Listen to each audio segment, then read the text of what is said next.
Hello नमस्कार सभी को। तो देखो नीट 2026 का एग्जाम देने वाले सारे के सारे नीट एक्सपीरियंस को आप सभी को बहुत बहुत शुभकामनाएं।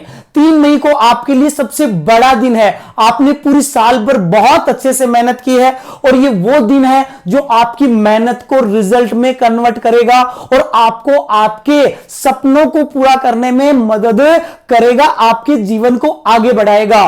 तो आपको क्या ध्यान रखना है? आपको कुछ चीजों का ध्यान यह रखना है कि पहले तो अब जितना टाइम बचा है उस टाइम में अपने आप को रिलैक्स रखना है हमेशा, और ज्यादा सोचना नहीं है कि क्या होगा और क्या नहीं होगा। यह मन में रखना कि जो भी होगा बहुत बढ़िया होगा और जो होगा उसे देखा जाएगा। हमें तो बस बहुत बढ़िया तरीके से क्या करना है, पेपर करना है।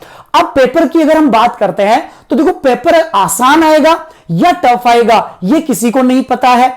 तो फिर क्या किया जाए? तो सबसे बढ़िया तरीका यही होता है बच्चों कि आप जो भी पार्ट सोल्व करते आए हो अब तक, जैसा भी आपका पैटर्न हो, ठीक है, उस तरीके से आप पेपर को सोल्व करते रहिए। अगर आपसे क्वेश्चन सोल्व हो रहे हैं लगातार करते जाइए, लेकिन अगर मान लो किसी जगह आप अटक रहे हो, आपने एक क्वेश्चन किया नहीं हुआ, दूसरा किया नहीं हुआ, तीसरा किया नहीं हुआ, तो आप क्या करोगे? वहां पर डिप्रेस्ड हो जाओगे, थोड़ा सा मेंटली डिस्टर्ब हो जाओगे।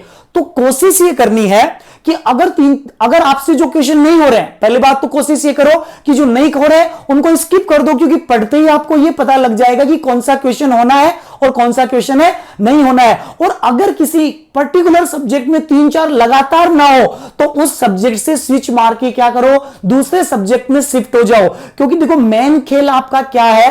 टाइमिंग है, मेन टाइमिंग है। अगर पेपर में जितने सही क्वेश्चन है, अगर हम कहें या कहें इजी क्वेश्चन है, अगर वो सारे आप कर लेते हो तो आपका सिलेक्शन हो जाएगा। क्योंकि जो क्वेश्चन आपको टफ लग रहा है, उम्मीद करो कि अपने पे भरोसा रखो कि जितने एग्जाम दे रहे हैं वो क्वेश्चन उन सबके लिए टफ है, और सबके लिए अगर टफ है तो उस क्वेश्चन में टाइम खराब नहीं करना है। पहले पेपर के सारे होने वाले क्वेश्चन को अटेम्प्ट करो और फिर लास्ट में देखो कि जो क्वेश्चन नहीं हुए हैं वो तुमसे सोल्व हो रहे हैं तो उनको सोल्व कर दो, और अगर कुछ रह भी जाते हैं तो उससे तुम्हें कोई फर्क पड़ने वाला नहीं है। बस उससे यह होगा कि अगर आपने टफ क्वेश्चन को छोड़ के एक बार इजी वाले सारे पेपर के कर लिए तो आप सिलेक्शन में या सिलेक्शन की रेंज में आ जाओगे, और जो क्वेश्चन छोड़े हैं उनमें अगर आप करोगे तो फिर वो आपकी रैंक को क्या करेंगे, इंप्रूव करेंगे। तो इन कुछ बातों का आपको ध्यान रखना है। एक बार फिर से